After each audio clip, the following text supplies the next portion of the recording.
بسم اللہ الرحمن الرحیم۔ صرف 5 منٹ کا مدرسہ قرآن و حدیث کی روشنی میں 10 شعبان المعظم۔ نمبر 1، اسلامی تاریخ۔ حضرت ابو ذر غفاری رضی اللہ تعالی عنہ۔ حضرت ابو ذر غفاری رضی اللہ تعالی عنہ کا پورا نام جندب بن جنادہ تھا۔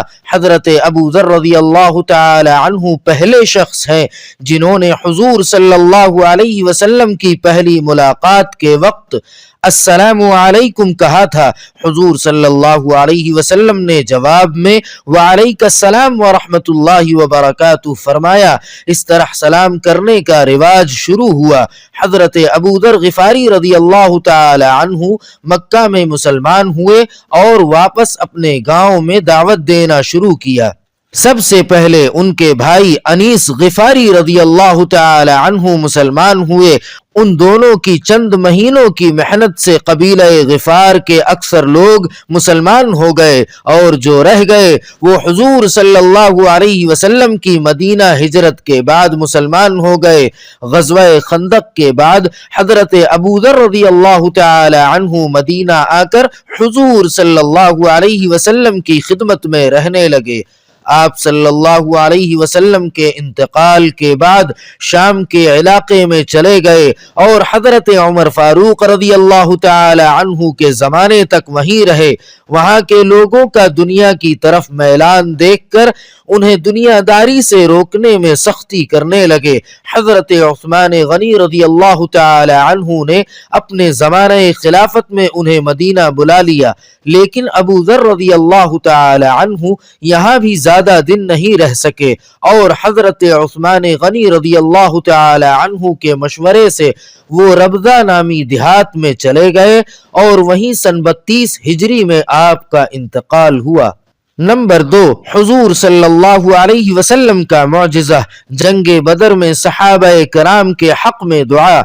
رسول اللہ صلی اللہ علیہ وسلم جنگ بدر میں 313 یا اس سے کچھ زیادہ صحابہ کرام کو لے کر نکلے اور دعا کی، اے خدا، یہ لوگ ننگے بدن ہیں، کپڑے دے، ننگے پاؤں ہیں، سواری عطا فرما، بھوکے ہیں، کھانا دے دے۔ اس دعا کا یہ اثر ہوا کہ جب لوگ واپس لوٹے تو ہر شخص کے پاس 1 یا 2 اونٹ، کپڑے اور کھانے کی چیزیں موجود تھیں۔ نمبر 3، ایک فرض کے بارے میں ہمیشہ سچ بولو۔ رسول اکرم صلی اللہ علیہ وسلم نے فرمایا، تم سچائی کو لازم پکڑو اور ہمیشہ سچ بولو، کیونکہ سچ بولنا نیکی کے راستے پر ڈال دیتا ہے اور نیکی جنت تک پہنچا دیتی ہے۔ نمبر 4، ایک سنت کے بارے میں وضو کے درمیان کی دعا۔ رسول اللہ صلی اللہ علیہ وسلم وضو کے دوران یہ دعا پڑھتے تھے، اللہم اغفر لی ذنبی ووسع لی فی داری وبارک لی فی رزقی۔ ترجمہ، اے اللہ میرے گناہوں کو معاف فرما اور میرے گھر میں وسعت اور رزق میں برکت عطا فرما۔ نمبر 5، ایک اہم عمل کی فضیلت، والد کے دوستوں کے ساتھ اچھا برتاؤ کرنا۔ رسول اللہ صلی اللہ علیہ وسلم نے فرمایا، نیکیوں میں بہترین نیکی یہ ہے کہ آدمی اپنے والد کے دوستوں کے ساتھ اچھا برتاؤ کرے۔ نمبر 6، ایک گناہ کے بارے میں دین کے خلاف سازش کرنا۔ قرآن کریم میں اللہ تعالی فرماتا ہے، ان خیانت کرنے والے لوگوں کی حالت یہ ہے کہ لوگوں سے تو پردہ کرتے ہیں اور اللہ تعالی سے نہیں شرماتے، جبکہ اللہ تعالی اس وقت بھی ان کے پاس ہوتا ہے جب یہ رات کو ایسی باتوں کا مشورہ کرتے ہیں جن کو اللہ پسند نہیں کرتا، اور اللہ تعالی ان کی تمام کارروائیوں کو جانتا ہے۔ نمبر 7، دنیا کے بارے میں، دنیا کی زندگی کھیل تماشا ہے۔ قرآن پاک میں اللہ تعالی فرماتا ہے، یہ دنیا کی زندگی تو صرف کھیل تماشا ہے، اگر تم اللہ پر ایمان لاؤ اور تقوی اختیار کرو تو وہ تم کو تمہارا اجر و ثواب عطا فرمائے گا اور تم سے تمہارا مال طلب نہیں کرے گا، اور اگر وہ تم سے تمہارا مال طلب کرنے لگے اور آخری حد تک طلب کرتا رہے تو تم کنجوسی کرنے لگو اور تمہاری ناگواری کو ظاہر کر دے۔ نمبر 8، آخرت کے بارے میں جنتی اللہ تعالی کا دیدار کریں گے۔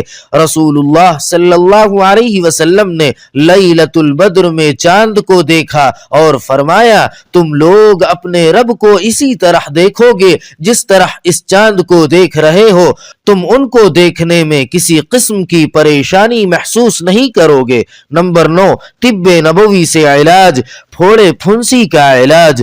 آپ صلی اللہ علیہ وسلم کی بیویوں میں سے ایک بیوی بیان فرماتی ہے کہ ایک دن رسول اللہ صلی اللہ علیہ وسلم میرے پاس تشریف لائے اور دریافت فرمایا کیا تیرے پاس زریرہ یعنی چرائتا ہے؟ میں نے کہا ہاں، تو آپ صلی اللہ علیہ وسلم نے اسے منگایا اور اپنے پیر کی انگلیوں کے درمیان جو پھنسی تھی اس پر رکھ کر یہ دعا فرمائی، اللہم مطفئ الکبیر ومکبر الصغیر اطفها عنی۔ ترجمہ، اے بڑے کو چھوٹا اور چھوٹے کو بڑا کرنے والے اللہ اس زخم کو ختم کر دے، چنانچہ وہ پھنسی اچھی ہو گئی۔ نمبر 10، نبی صلی اللہ علیہ وسلم کی نصیحت۔